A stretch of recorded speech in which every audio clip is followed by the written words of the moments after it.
Welcome to our channel. నేను మీ తేజ. అసలు Chilukuri Balaji temple ప్రధాన అర్చకులు రంగరాజన్ పైన దాడి చేసింది ఎవరు? వీర రాఘవ రెడ్డి అని ఒక పేరు అయితే బయటకు వినిపిస్తుంది. అసలు ఆయనకి అతని పైన ఏంటి కక్ష? ఇద్దరు కూడా హైందవ మతస్థులే. మరి ఎందుకు వాళ్ళిద్దరికీ పడట్లేదు? మనం చూసాం, కొన్ని విజువల్స్ కింద మనకి కనిపిస్తున్నాయి. అతన్ని కూర్చోబెట్టి ఒక ఇంటరాగేషన్ చేస్తున్నట్టు వీర రాఘవ రెడ్డి ఆ అర్చకుల్ని అతి దారుణంగా మాట్లాడించారు. అసలు ఏం జరుగుతుంది? సో దీని గురించి మనతో పాటు డిస్కస్ చేయడానికి బహుముఖ ప్రజ్ఞాశాలి కరుణమ్మ గారు ఉన్నారు. ఆమెతో మాట్లాడదాం. అమ్మా నమస్తే. నమస్తే. సో మీరు ఇది వినే ఉంటారు, గత 2 రోజుల నుంచి కూడా బాగా నడుస్తున్న చర్చ ఇది.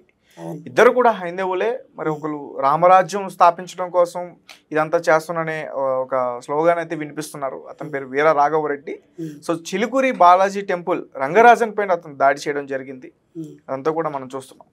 అసలు ఏంటి గొడవ యొక్క ప్రధాన ఉద్దేశం ఏమిటి? గొడవ యొక్క ప్రధాన ఉద్దేశం అంటే, ఇతను ఈ వీర రాఘవరెడ్డి అనేటువంటి ఆంధ్రప్రదేశ్కి సంబంధించిన ఒక వ్యక్తి. అతను కొన్ని ఎజెండాతోటి కొన్ని పద్ధతులు పెట్టుకొని కొన్ని ఆలోచనలు చేసి కొంత అందుకు సహకరించే మనుషుల్ని సేకరించుకొని వాళ్ళని కూడబెట్టుకొని హఠాత్తుగా ఆ చుట్టుపక్కల ఉన్న కొన్ని దేవాలయాల్లో అర్చకుల మీద ఇదే విధంగా దాడికి ప్రయత్నించాడు. అయితే వాళ్ళతోటి ముందు సుముఖంగా మాట్లాడతాడు. వాళ్ళు తన దారికి రాము అంటే దౌర్జన్యంగా మాట్లాడడము, దురుసుగా ప్రవర్తించడము, ఇట్లాంటివన్నీ చేస్తూ ఉంటాడు అని వినికిడి. అవును.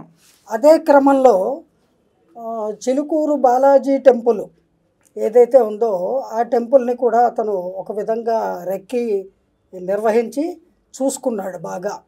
ఇక్కడికి ప్రధానంగా అనేక మంది యంగ్స్టర్స్ తరచుగా వస్తూ ఉంటారు దేవాలయ దర్శనానికి.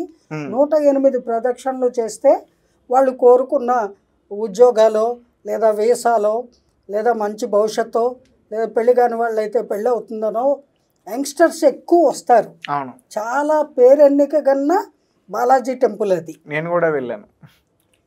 ఆ క్రమంలో అక్కడికి వచ్చే యంగ్స్టర్స్ ఇతనికి చాలా అవసరము.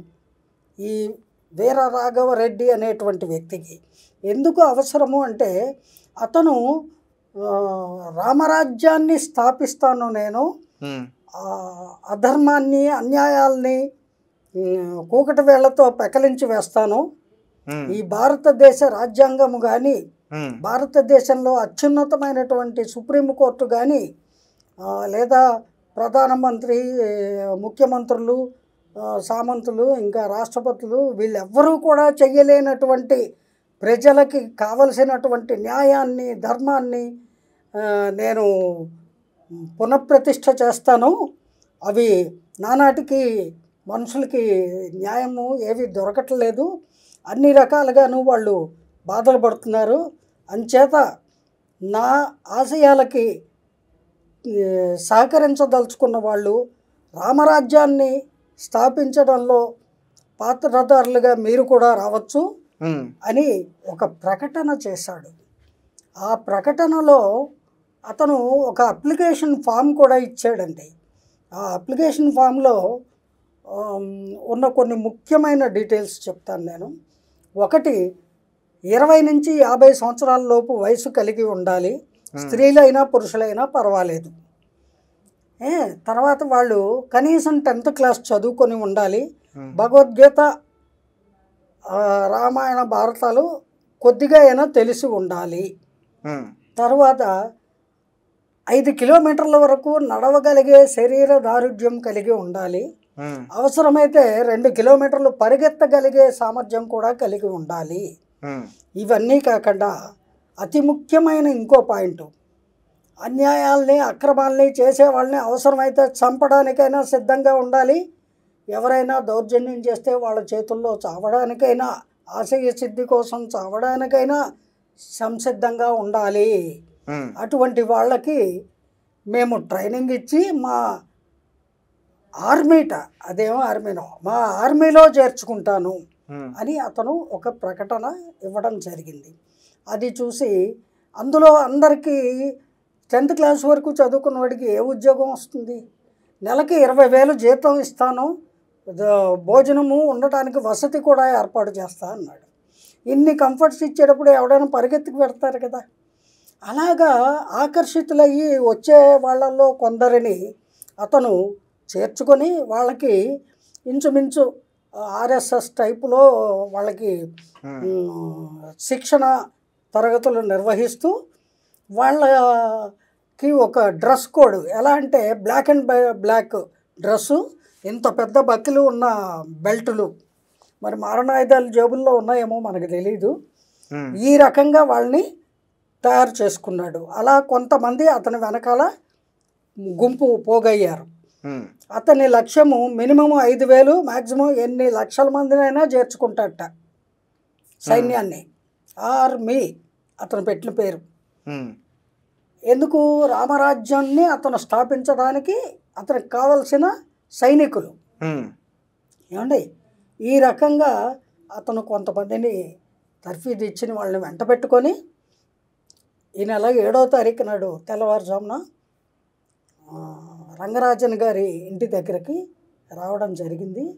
అక్కడ వచ్చిన తర్వాత వెంటనే ఇంట్లోకి రానివ్వరు కదా, ఏదో మామూలు మాటలు మాట్లాడి వారి దర్శనం చేసుకోవాలండి, వారితో మాట్లాడాలి, పొరుగురు నుంచి వచ్చాం అది ఇది అని చెప్పుకొని, అంటే 1 గంట వెయిట్ చేయండి, ఆయన కుంభమేళాకి వెళ్ళి ఇప్పుడే వచ్చారు, రెస్ట్ తీసుకుంటున్నారంటే అలా అతను మళ్ళీ మేము వెళ్ళిపోవాలి అది ఇది అని చెప్పి ఒక అరగంట గంట వెయిట్ చేసినట్టు చేసి లోపలికి దూసుకెళ్ళిపోయి తలుపులు వేసేసి ఆయన్ని చంటి పిల్లాడిని అల్లరి చేస్తుంటే తల్లి లాక్కెడుతుంది, అలా బరాబరా తీసుకెళ్ళి ఒక గదిలో మూల కూర్చోబెట్టి,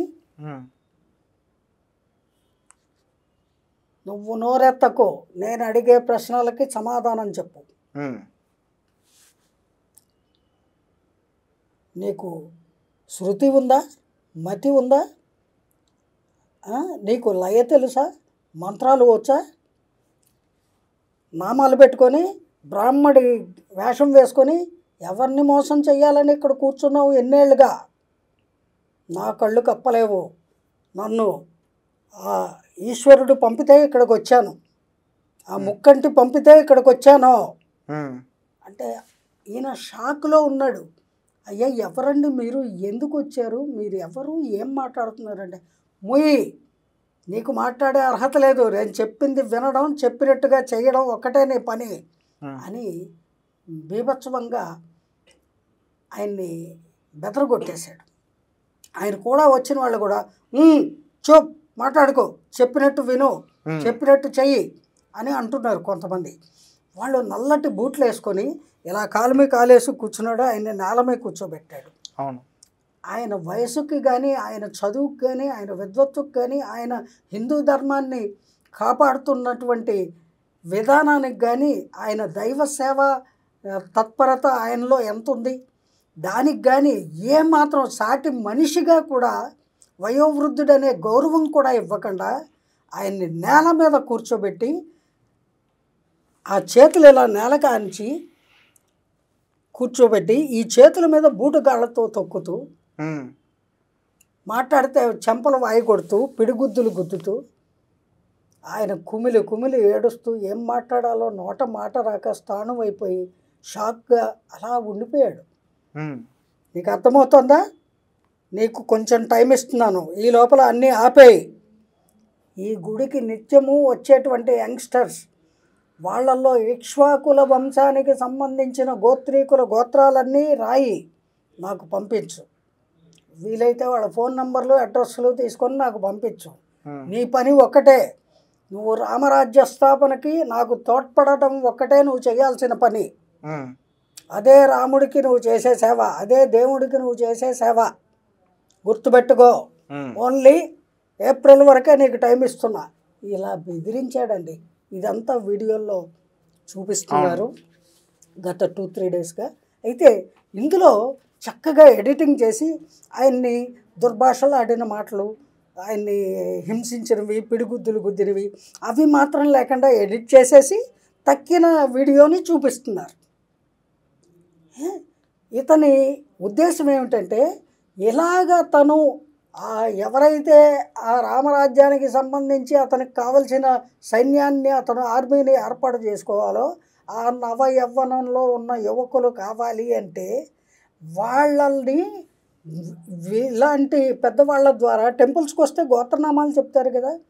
ఇతని ఉద్దేశం ఏంటి? ఇతను మతోన్మాది. ఇతని ఉద్దేశంలో ఇక్ష్వాకుల వంశానికి చెందిన గోత్రీకులైతే వాళ్ళు క్షత్రియ ధర్మాన్ని క్షాత్ర ధర్మాన్ని తెలిసి ఉంటారు, అవసరమైతే పోరాట పటిమ కలిగి ఉంటారు. అటువంటి యంగ్స్టర్స్ కావాలి తనకి. వాళ్ళు ఇక్కడికి వస్తారు ఇలాంటి దేవాలయాలకి. అందుకని అది కావాలి. ఈ దేవాలయం ఈయన గొప్ప చెప్పేయాలట, ఈ రామరాజ్యానికి అంకితం ఇచ్చేయాలట. అడగడానికి ఈయనెవరో, ఇవ్వడానికి వారికి ఏమి ఇవి ఉన్నాయో నాకు తెలీదు. మొత్తానికి ఆయన సొంతం అనుకొని అడుగుతున్నాడు. ఈ లోపల ఇంకెవరో ఛానల్లో వచ్చేసి ఆ భూమి ఆయన సొంతం కాదు, మా ముత్తాతలు కట్టించింది ఆ దేవాలయము, ఆ ప్రాపర్టీకి మేము వారసులు అవుతాము అంటూ ఎవరో ఒక ఆయన మాట్లాడేస్తున్నారు, మల్లారెడ్డి గారు అని. సరే, అది వేరే అంశము. ఇప్పుడు ఇతను అడిగిన విషయం గురించి చెప్తుంటే నాకు అది జ్ఞాపకం వచ్చింది. ఈ రకంగా ఆయన్ని మాటలతోటి చాలా భయంకరంగా బెదరగొడితే ఆయన విని విని విని విని కొంచెం సేపు అయ్యాక కొద్దిగా ఓపిక తెచ్చుకొని ఒక్క మాట రిప్లై చెప్పారండి. నేను ఆ వెంకటేశ్వర స్వామిని నమ్ముకొని సేవిస్తూ ఇక్కడ బతుకుతున్నాను, ఆయన సేవ తప్ప మరి ఏమీ నాకు తెలియదు.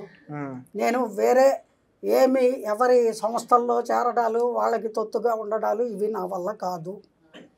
రెండో అంశం ఏమిటంటే, నువ్వేమన్నావు, గవర్నమెంట్కి ప్యారలల్గా నేనే రాజ్యం వెళ్తాను, రాజ్యాన్ని సృష్టిస్తాను అంటున్నావా? నాకు తెలిసింది మా ప్రభుత్వము, మా గవర్నమెంటు వారి పద్ధతులకి అనుగుణ్యంగా నడుచుకుంటున్నాము. మేము తరతరాలుగా మా ప్రభుత్వానికి అమికబుల్గా ఉండే వాళ్ళల్లో మేము మా కుటుంబ సభ్యులము ఉంటాము. అంచేత నన్ను ఒత్తిడి చేయొద్దు, బలవంత పెట్టద్దు, బయలుదేరండి మీరు అన్నాడు. నా మాట కాదంటావా? నీకేం తెలుసు అసలు? నాటకాలు ఆడుతున్నావా? నీకేం తెలుసు? నువ్వు బ్రాహ్మడివా? బ్రాహ్మణ పుటకు పుడితే ఉండొచ్చు, నీకు అసలు ఏం మంత్రాలు వచ్చు? శృతి లేదు, మతి లేదు, ఏమీ లేదు.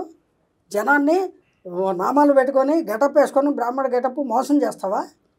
డబ్బులు దండుకుంటావా? ఇలా పిచ్చ పిచ్చగా నోటుకొచ్చిన మాటలన్నీ అన్నాడు. ఇవన్నీ అనేసి వార్నింగ్లు ఇచ్చేసి 2 months ఓన్లీ, ఏప్రిల్ నెలలో నేను రాను, ఎవరు రావాలో వాళ్ళని పంపుతా, వాళ్ళు వస్తారు, నీ పని వాళ్ళు చూసుకుంటారు కథం అని ఒక భయంకరమైనటువంటి బెదిరింపు మాట అనేసి వెళ్ళిపోయారు. ఈయన ఆ దెబ్బలు, ఆ మాటలు, ఆ షాకులో అలా దిక్కుతోచగా అలా బిక్కచచ్చిపోయి పడున్నాడు. ఒక రోజంతా ఆయన, స్వామి నాకేమిటి దుర్గతి, ఎవరి ఇల్లు, రాక్షసులు రాక్షసులు అని చదవడమే పుస్తకాల్లో తప్ప నేను ఎన్నడూ ఎరగను, వీళ్ళే నా రాక్షసులు అంటే అని అంతర్మదనంతో ఆయన చాలా కుమిలిపోతూ వెంకటేశ్వర స్వామినే ఆయన పలు విధాలు ప్రార్థిస్తూ దుఃఖిస్తూ గడిపాడు. ఆయన తండ్రి సౌందరరాజన్ గారు కుమారుడికి జరిగిన పరాభవాన్ని ఆయన చూశారు, ఆ దాడిని కళ్ళారా చూశారు వాళ్ళు. ఆయన తండ్రిగా మనసొప్పదు కదా, కొడుకు నెమ్మదస్తుడు, ఏం చేయాలో దిక్కుతోచ కూర్చొని ఉంటే గొడవలు ఎందుకు అని ఆయన ఆలోచించి ఒక పోలీస్ కంప్లైంట్ ఇచ్చారు.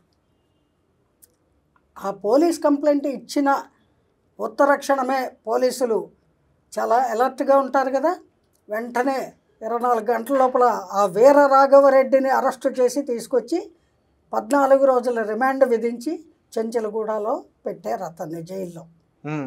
ఇప్పుడు అతనికి రోజు అడుగుతున్నారు, అన్ని పూర్వాపరాలు తెలుసుకోవాలి కదా ఈ దాడికి సంబంధించి.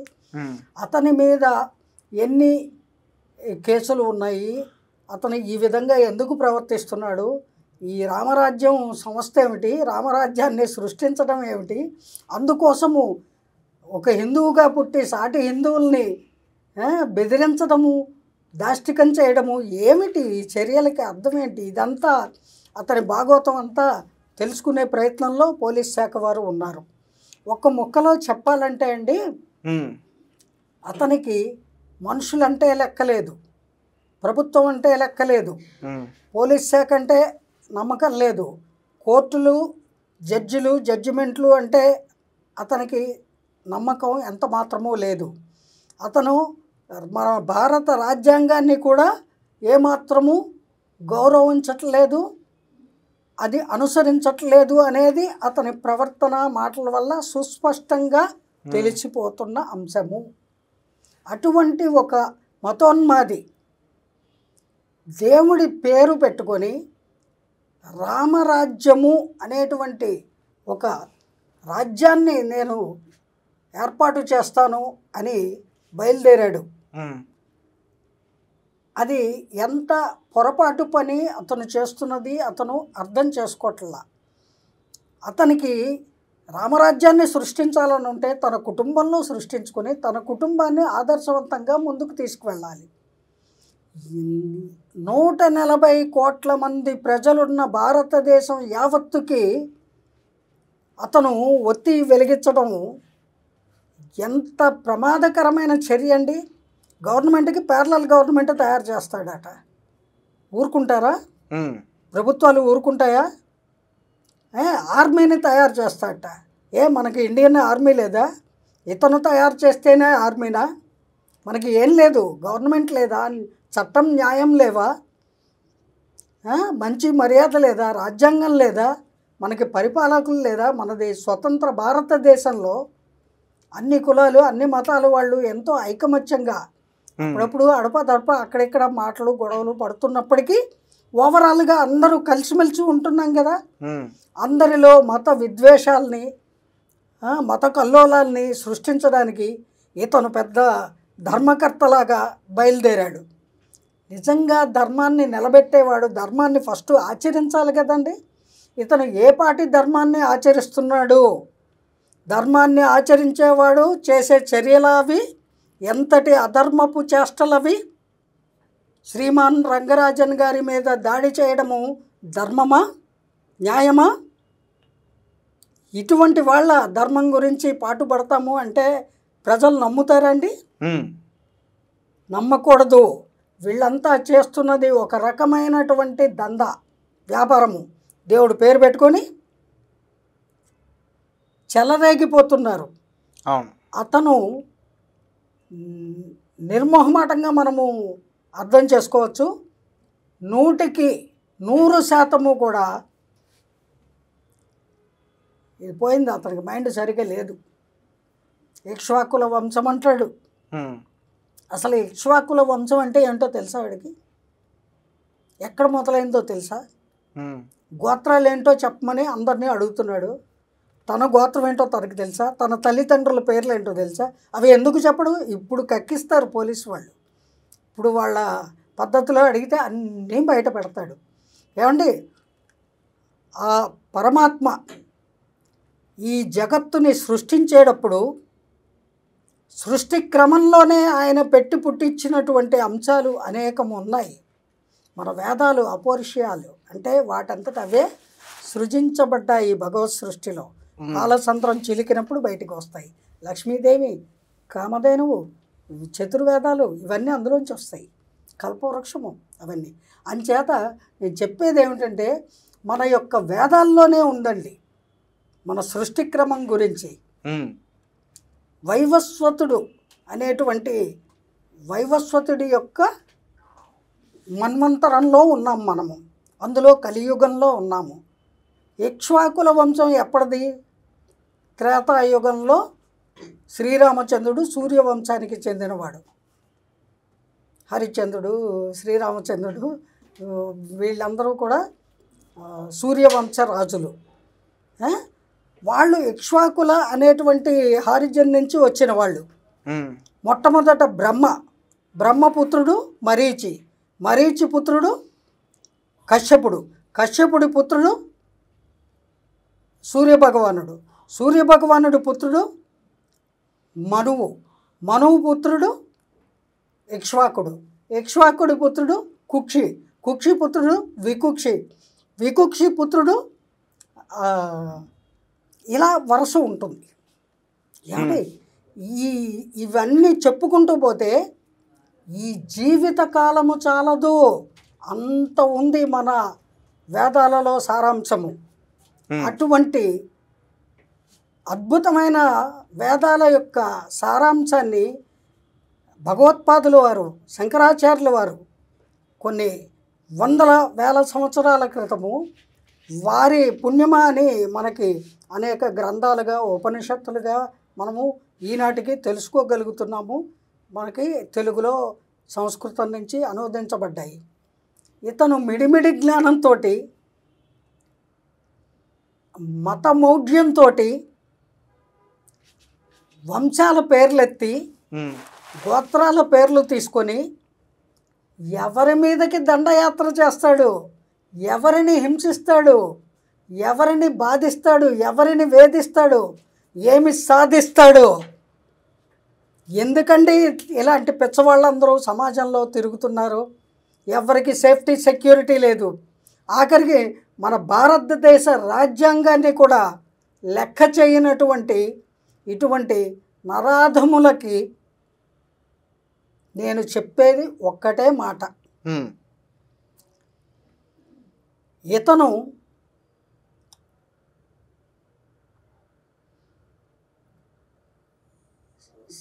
సమాజంలో ఉండదగిన వ్యక్తి కాదు, యాంటీ సోషల్ ఎలిమెంటు. పోలీసు శాఖ వారే తీయాలి వీడి ఫిలమెంటు, అందుకు అనుమతి ఇవ్వాలి మన గవర్నమెంటు. ఇంకింతకంటే నా దగ్గర మాటలేమి లేవు. ఇటువంటి దుష్టులు దుష్ట ఎజెండాలతో సమాజంలో రోజుకొకడు పుట్టి పెరిగి తిరుగుతూ ఉంటే దే ఆర్ ఈక్వల్ ఇంటూ తాలిబన్లు, ఇంకొకళ్ళు మనం చెప్తూ ఉంటారు, మిలిటెంట్స్. వాళ్ళకి ఇతనికి ఏం తక్కువ అండి? ఈక్వల్గా కనబడుతుంది నాకు ఇతని చేష్టలు. ధర్మాన్ని ఆచరించాలి, నిలబెట్టడం సంగతి తర్వాత.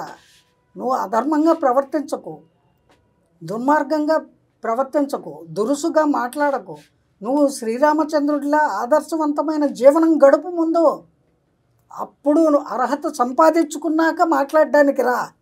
4 శ్లోకాలు, 4 మంత్రాలు, 2 పద్యాలు నేర్చుకొని వచ్చి వేద పండితుడిని పట్టుకొని నీకు శృతి ఉందా, మతం ఉందా, నీకు మంత్రాలు వచ్చా అని ప్రశ్నించడానికి అనర్హుడివి నీవు. వీరరాఘవరెడ్డి అయ్యా, అతి త్వరలో పోలీసు వారు మీకు మీ ఆశయాలకి తగిన బహుమతినిస్తారు, స్వీకరించండి. జై గురుదేవా. థ్యాంక్ యూ సో మచ్ అమ్మా. సో గైస్, చూశారు కదా వీర రాఘవరెడ్డి. మరి అతనిది చేస్తున్నది కరెక్టా కాదా? మీకేమనిపిస్తుంది? ఇలా దాడి చేయడం ఇప్పటికే చాలామంది ఖండించారు.